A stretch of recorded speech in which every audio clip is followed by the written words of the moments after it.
Om Namo Bhagavate Vasudevaya, Om Namo Bhagavate Vasudevaya, Om Namo Bhagavate Vasudevaya. Hare Krishna, drahí oddaní, tak vás vítam pri čítaní Bhagavad Gity. Pokračujeme kapitolou 2. Čítame verš 11. Shri Bhagavan Uvacha, Ashocyan Anvashocastvam Pragyavedamscha Bhashase Gatasun Agatasumscha Nanušočanti panditaha. Preklad a význam od Šilu Prabhupádu. Vznešený riekol, zatiaľ, čo prednášaš učené slova, nariekaš nad niečím, čo nie je hodné zármutku. Múdri nesmutia ani nad živými, ani nad mŕtvými. Význam. Šrí Krišna hneď prijal postavenie duchovného učiteľa a svojho žiaka pokáral, keď ho nepriamo oslovil ako nevedomca. Rozprávaš ako učený človek, a pritom nevieš, že ten, kto je učený, to pozná rozdiel medzi telom a dušou. Nesmúti nad žiadnou premenou tela, či už živého alebo mŕtvého. V ďalších kapitolách bude objasnené, že skutočné poznanie znamená poznať podstatu hmoty, duše a tiež toho, kto ich ovláda. Arjuna hájil svoju neochotu bojovať s tým, že dával prednosť náboženským zásadám pred politikou a sociológiou a nevedel, že znalosť hmoty, duše a najvyššieho je dôležitejšia než náboženské formality. Keďže mu toto poznanie chýbalo, nebolo od neho správne, že by sa vydával za veľmi učeného človeka. Následkom toho nariekal prečosi, čo nebolo hodno zármutku. Telo sa narodí a dnes alebo zajtra je predurčené k zániku. Preto nie je také dôležité ako duša. Kto pozná pominuteľnosť tela, je v skutočnosti učený a nenarieka nad tým, v akom stave sa telo nachádza. Preklad a význam ešte raz. Shri Bhagavan Uvacha, Ashocyan Anvashocastvam Pragyavadamscha Bhashase Gatasun Agatasumscha Nanušočanti panditaha. Vznešený riekol, zatiaľ čo prednášaš učené slova, nariekaš nad niečím, čo nie je hodné zármutku. Múdri nesmutia ani nad živými, ani nad mŕtvými. Om Jnanatimirandasya Jnananjana Shalakaya Chakshurumilitam Yena Tasmai Shri Gurave Namaha Namam Vishnupadaya Krishna Preshta Bhutale Srimate Bhaktivedanta Swaminiti Namine Namaste Saraswati Deve Gauravani Pracharine Nirvishesha Shunyavadi Paschatya Deshatarine Jai Shri Krishna Chaitanya Prabhu Nityananda Shri Advaita Gadadhar Shivasari Gaura Bhakta Vrinda Hare Krishna Krishna Krishna Hare Hare Hare Rama Rama Rama Hare Hare. Takže hneď ako Krišna prijal pozíciu duchovného učiteľa vo vzťahu k Arjunovi, tak hneď ho pokarhal. Hej, hneď jeho pozícia bola vyjaviť mu vedomie a objasniť nevedomosť. Na priateľskej úrovni oddaní sa rozprávajú a vypočujú, ale nemusia hneď ohodnotiť a vyrieknúť nejaký rozsudok, posudok alebo objasniť nevedomosť veľmi priamočiaro, hej, ale povinnosťou duchovného učiteľa je poučiť svojho žiaka takým štýlom, aby to žiak porozumel, hej. Niekedy je vysvetlené, že prečo oddaní poukazujú aj na nevedomosť alebo na niečo, čo sa zlé deje, hej. Že ľudia častokrát môžu hovoriť, že treba byť realista, treba byť optimista, ani nie realista, ale optimista, viac optimista ako realista. To je to, čo ľuďom ide, hej, že zabudnúť na realitu pomocou optimizmu. A chcú myslieť iba nad tým pekným, nad tým dobrým a tak ďalej, hej, ale zabudajú na to, že zima sa blíži a bude zima, že smrť sa blíži a budeme musieť opustiť toto telo, že staroba sa blíži a telo bude napadnuté starobou a chorobou a tie telesné vzduchy nebudú prúdiť poriadne a nebudeme mať dostatok energie na to, na čo by sme mali mať, dokonca aj na oddanú službu alebo na materiálny požitok, na čokoľvek, čo človek chce robiť, tak postupom času nebude mať na to energiu vďaka jeho materiálnemu telu, ktoré je dočasné a postupne dochádza k jeho zániku. No a na to, aby sme zvýraznili poznanie, alebo aby sme ukázali to, čo je vhodné našej pozornosti, tak častokrát kvôli tomu musí byť aj poukázané na nevedomosť. Musí byť poukázané na to, čo je zlé. Podobne ako keď sa predáva diamant keď prídete do zlatníctva, tak vám ukážu na také podložke, na čiernom podklade, alebo tmavomodrom, alebo bordovom, hej, na niečom, čo má tmavú farbu, tak na to sa položí diamant, aby tam bol veľký kontrast, aby človek mohol vidieť tie krásne črty diamantu. Hej, aj keď tá čierna podložka môže byť o mnoho väčšia ako ten diamant. Je to z toho dôvodu, aby človek bol schopný zaregistrovať ten kontrast, ten rozdiel medzi tým pozadím a toho, čo vlastne je prezentované. Tak podobne tiež aj pri prezentovaní poznania a náboženských princípov a vyšších duchovných princípov častokrát je zobrazené tmavé pozadie, je zobrazená nevedomosť ľudí a ich nešťastie, ktoré je založené na tejto nevedomosti, na nevedomosti medzi rozdielom duše a tela, hej, na nevedomosti duchovného poznania, na základe ktorej človek koná na materiálnej úrovni a tým sa priputáva k materiálnej existencie prostredníctvom karmy. Hej, pretože sa rozhodujeme na základe toho, čo chceme a čo nechceme a využívame našu slobodnú vôľu takým štýlom, že nás to zapletá v karmickom cykluse. Takže úlohou duchovného učiteľa je vyslobodiť svojho žiaka. Vyslobodiť svojho žiaka a preťať priputanosti k materiálnemu životu mečom poznania. My sme priputaní k materiálnej existencii a jednáme pod vplyvom 3 kvalít materiálnej prírody. 3 guna. Je popísaná v Bhagavad Gita. Guna sa tiež neprekladá iba ako kvalita, ale tiež ako lano alebo povraz. Pretože tieto 3 guny, to je to, čo nás tu zväzuje v tomto materiálnom svete. Že podobne ako Indra, ktorý bol prekliatý zrodiť sa v nižšom tele, zrodil sa v tele prasaťa, hej, kanca. A mal tam svoju rodinu, žil, mal niekoľko detí, manželku, hej, mal svoj príbytok a tak ďalej a bol tam veľmi šťastný. No a keď tento prekliatie vypršalo, tak bol pozvaný znovu, aby išiel do svojho nebeského kráľovstva, ktoré sa ani nedá porovnať s týmto materiálnym svetom, s tými požitkami, ktoré my máme ako ľudia, o ktorých si myslíme, že sú veľmi plné šťastia a radosti, hej. Takže Indra bol pozvaný naspäť do svojho kráľovstva a nechcel ísť. Nechcel ísť a chcel zostať so svojou rodinou, prasačovou rodinou, hej, kde si papkajú svoje výkaly, hej, kde nerozlišujú medzi sebou. V skutočnosti zrodenie prasaťa alebo nejakého kanca je veľmi nízke, pretože tieto zvieratá nerozlišujú medzi otcom, matkou, sestrou, bratom, hej, s každýmkoľvek, čokoľvek, človek môže mať akýkoľvek pôžitok, zjesť čokoľvek, hej, čokoľvek sa nájde na ulici, akýkoľvek odpad, výkal, všetko je dostupné, všetko je chutné, hej, takže to je život prasaťa, alebo kanca a niektorých ďalších iných podobných druhov zvieracej ríše. Takže živá bytosť, ktorá sa ocitne v takomto postavení, ale aj v postavení človeka, ktoré je niekedy podobné, tak principiálne je to isté. Ten náš materiálny pôžitok sa nám iluzorne zdá ako úžasný a veľmi dobrý a vhodný energie, aby sme tú energiu vložili do tohto materiálneho pôžitku a užívali si tento materiálny svet. Pod vplyvom ilúzie a pod vplyvom 3 kvalít materiálnej prírody, pod vplyvom zaviazaný týmito gunami nevedomosti v nižších zvieracích ríšach, živá bytosť si užíva pôžitok, ktorý nie je hodný živých bytostí, ktoré sú vo vyšších kvalitách hmotnej prírody. Takže postupne my sa musíme očistiť a začať zvyšovať život, dostávať sa do vyšších kvalít z tejto nevedomosti, ktorá slúži pre pôžitok živých bytostí, ktoré sú bezvedomé, ktoré nemajú vyvinuté vedomie. Tak z týchto nižších ríš, z týchto nižších levelov vedomia sa musíme dostať vyššie, aby sme boli schopní vidieť ten diamant, aby sme boli schopní oceniť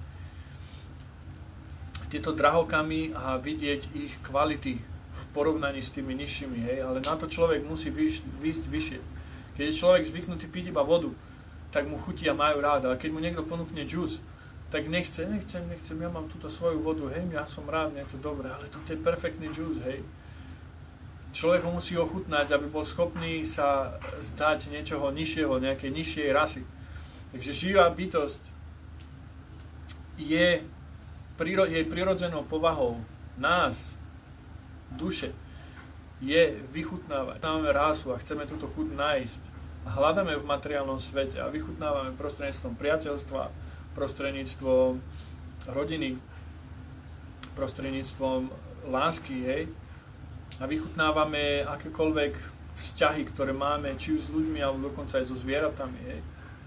Ale dharmou duše, tá rasa, ktorá ide s nami od nepamäti, alebo od nekonečna, odkedy prirodzenou povahou duše je byť služobníkom, tásiam. A to vidíme, všetci budeme slúžiť, všetci slúžime definitívne. Buď slúžime svojim zmyslom, slúžime svojej rodine, slúžime svojmu zamestnávateľovi, slúžime svojmu štátu a tak ďalej. Alebo niekto má psa, Šrila Prabhupád hovoril God or dog. Slovná hračka, God ako Boh a dog ako pes. Človek si musí vybrať, buď bude slúžiť Bohu alebo psovi. Ale bude slúžiť. A to vidíme, ľudia idú von so sačkom, hej, idú vyvenčiť psa. A oni si myslia, že oni sú ten pán. Lenže ten pán nikdy nebude nosiť sačok, aby zdvihol výkaly svojho služobníka, hej. Že človek slúži psovi namiesto toho, aby slúžil Bohu, hej, a vyvíja tam svoju rasu s takýmto nižším zvieraťom. To je tiež duša a je súčasťou stvorenia Najvyššieho Pána, tak samozrejme cítime lásku a náklonnosť a vidíme tú krásu v tom a vo všetkom. Ale ide o to, kam venujeme svoju konečnú pozornosť, kam venujeme väčšinu svojej energie, tak tam naše vedomie pôjde. A kam naše vedomie pôjde, tak tam budeme nasledovať my ako duša v okamihu smrti. A nielen v okamihu smrti, ale už aj počas tohto života. To, čím plníme naše vedomie, tak tam sa postupne dostaneme. Hej. Arjuna bol v podobnej situácii. On mal plné vedomie, mal vedomie plné poznania, ale pripútanosti k rodine, ktorá nebola hodná jeho pripútanosti. Rodine ako Duryodhana, jeho bratranci, jeho bratia, ktorí chceli zabiť Arjunu aj so svojimi bratmi, a s jeho manželkou, aj s jeho mamou, so všetkými do radu, hej. Takže naše pripútanosti sú častokrát namierené len na základe určitého sentimentu, ktoré je podložené tzv. Poznaním, hej, poznaním o morálke, poznaním o rodine a tak ďalej. Ale my musíme byť praktickí a vidieť, čo a kedy treba uplatniť, ktoré poznanie uplatniť, v ktorom okamihu, v ktorom čase, na ktorom mieste. Miesto, čas a okolnosti. Hej. A od toho slúži duchovný učiteľ. A hlavne na začiatku človek potrebuje vedenie takéhoto duchovného učiteľa, ktorý vidí tú našu pripútanosť. A je pripravený ju odseknúť. A odseknúť ju takým štýlom, že nás zamestná, že to negatívne odstráni a dá tam niečo pozitívne. Hej, že on nás nenechá byť len niekde vo vetre, že nevieme ani kde sme a kam lietame. Nie. On nás odviaže a priviaže. Odviaže nás od materiálneho sveta a priviaže nás ku Krišnovi. A dá nám pozitívnu činnosť, pozitívnu oddanú službu, ktorú máme vykonávať. A na základe tejto oddanej služby budeme pokračovať rýchlejšie a ďalej a bližšie ku Krišnovi. A tým budeme naplňať uspokojenie duše. To, čo hľadáme odjak živa. My chceme slúžiť, my prirodzene slúžime, neustále tu slúžime, každý okamih môžeme si to rozobrať. Ako Sankhya filozofia, rozoberieme všetko, aj mysel. A môžeme vidieť, že my neustále slúžime. Neustále. Teraz som smedný, tak sa napijem. Slúžim tomuto smedu, tomuto telu, ktoré je smedné. Potom som hladný, potom musím ísť vykonať potrebu. Potom niekto z mojich blízkych sa niečo pýta. My neustále vykonávame niečo pre niekoho, alebo pre niečo, ako sú naše zmysly. A my ako duša, pokiaľ nevykonávame oddanú službu, nespievame Hare Krishna Mahamantru, nie sme v priamom styku s Najvyšším Pánom, to je náš večný Otec, od ktorého my pochádzame a s ktorým môžeme mať večný vzťah na rôznych úrovniach a vychutnávať rasu rôzneho druhu. Pokiaľ my sa neodozdáme Najvyššiemu Pánovi a nezačneme mu slúžiť, tak my ako duša budeme cítiť tú prázdnosť v tomto materiálnom svete. Podobne ako keď je ten vtáčik v klietke, hej, a tá klietka sa lešti. Myslím, že ten obrazok je v Bhagavad Gita, alebo aspoň v tých starších Bhagavad Gitách, alebo Šrimad Bhagavatam, nie som si istý. Je krásna klietka, hej, vyleštená, tam vnútri žije ten vtáčik. A my len leštíme tú klietku a leštíme a ten vtáčik vnútri zomrel, hej, alebo je veľmi slabý. Takže podobne je to s nami. My sa môžeme obliekať pekne. Môžeme sa obliekať do doty, alebo do trička, košele. Môžeme si dať hodvab, môžeme si dať koton alebo plastik, čokoľvek. Môžeme si dať make-up alebo bez make-upu. Môžeme mať dlhé vlasy alebo krátke vlasy. Môžeme mať oranžové alebo biele. Ale pokiaľ zostaneme len na tejto vonkajšej úrovni a nezačneme konať na úrovni duše, na úrovni oddanej služby, na úrovni, kde sme priamo v styku s Krišnou, tak my budeme ako ten vtáčik v tej klietke, ktorý je nešťastný a nevie prečo. Lebo vykonávam všetko, čo treba, hej. Robím svoje všetky povinnosti, dokonca aj nábožensky, chodím pravidelne každú nedeľu do kostola alebo do chrámu. Ale pokiaľ nie sme viac a viac zamestnaní v oddanej službe, tak my ako duša nebudeme uspokojení. A Krišna nám dáva túto chuť na začiatku viac a neskôr ju trošku začne brať, aby sme ju začali hľadať ako včely, ktoré chodia z kvetu na kvet, hej. Včela si nesadne na kvet raz za týždeň, nedeľu, ale každý deň a každé ráno, dokonca ani nespí, hej. Takže podobne je prirovnávaný oddaný k životu včely, ktorý neustále hľadá nektár a vytvára med, ktorý je veľkým prínosom pre celú spoločnosť a pre najvyššieho pána. Najvyšší pán má tiež rád med, Krišna má rád med, keď sa robí abhišek, oblieva sa s medom, alebo sa robia sladkosti a používa sa med. Hej. Med je jedna z najväčších, z najlepších substancií, ktoré je dostupná ľudstvu, veľmi zdravý a veľmi chutný. Takže život oddaného je podobné, keď oddaný je zamestnaný v službe Krišnovi, tak jeho život bude neustále ako med a bude plný nektáru a ľudia, ktorí sú v jeho styku, tak budú tiež zažívať potešenie a budú sa chcieť zamestnať v takejto službe. Hej. Takže toto je to, na čo by sme sa my mali zamerať. To je to, kam Krišna chce naviesť Arjunu. Rozprávaš ako učený človek a pritom nevieš, že ten, kto je učený, nesmúti nad žiadnou premenou tela, či už živého alebo mŕtvého. Hej. Takže my sme v dočasnom svete. A toto telo je tiež dočasné a v skutočnosti toto telo nikdy nie je živé. Telo je od začiatku do konca mŕtve. Ono sa hýbe len kvôli tomu, že my ako duša tu sedíme. Hej. Keď tá duša odíde z tohto tela, tak ľudia tiež napíšu, odišiel nám náš milovaný. Hej. Môžete ho krmiť, môžete ho volať na pivo, čokoľvek, čo mal rád, môžete mu dať. Sa nepostaví. Aj prasadánky mu dám. Taká živá bytosť, to telo sa nepohne, lebo tá živá bytosť je preč. Telo bolo od začiatku až do konca mŕtve. Takže čokoľvek je určené na udržovanie tela a užívanie si tela a tiel a celého tohto materiálneho sveta je druhotné. Je druhotné. Nehovorím, že nie je dôležité, ale je druhotné. Je to výzva pre každého z nás odozdať sa Krišnovi a začať slúžiť. Najjednoduchším spôsobom, ako slúžiť Krišnovi, je prostredníctvom spievania Hare Krishna Mahamantry. Hare Krishna, Krishna Krishna, Hare Hare. Hare Rama, Rama Rama, Hare Hare. A prostredníctvom spievania tejto Mahamantry my ako duša budeme uspokojení viac a viac a budeme schopní nermútiť sa nad týmito materiálnymi stratami alebo nad tým, čo nám chýba. Našočaty na kankšaty, nebudeme dychtiť po niečom a nebudeme smútiť za niečím. A postupne sa to začne zredukovať. Hej, že to nie je, že jeden deň zaspievame Hare Krishna Mahamantru, 5 kôl, 6 kôl, 10, 16 kôl, 64 kôl, 100 kôl a už budeme odputaní. To tak nie. Ide o to, že my prenikáme postupne do oddanej služby, postupne viac a viac čentujeme, viac pozorne, viac hlbšie, s očistenými zmyslami, hej, že človek sa prestane to, ako nájsť chuť v duchovnom živote, je dôležité. Krišna nám dá na začiatku tú chuť, ale neskôr on chce, aby sme spravili pokoj. Začať žiť čistý život. Pokiaľ sú zmysly znečistené hriešnými činnosťami, tak my sme viac pod váhou karmických reakcií a vďaka tomu naša inteligencia bude zobratá, aby sme boli schopní prijať bez nejakého protestu všetky tieto reakcie v cyklu samsáry. Hej. Takže človek sa musí dostať do vyšších kvalít, do kvality dobra a postupne transcendovať aj kvalitu dobra na základe poznania oddanej služby. A treba teda na začiatku očistiť svoje zmysly tým, že prestaneme vykonávať hriešne reakcie. A o tom sú vlastne 4 regulácie, ktoré máme, ktoré vy tiež určite všetci poznáte. Hej. Žiadna intoxikácia, žiadne mäso, žiadny gambling a nedovolený sexuálny styk. Všetko človek má, dodržovanie týchto regulácií človeka udrží v bezhriešnom živote, hej.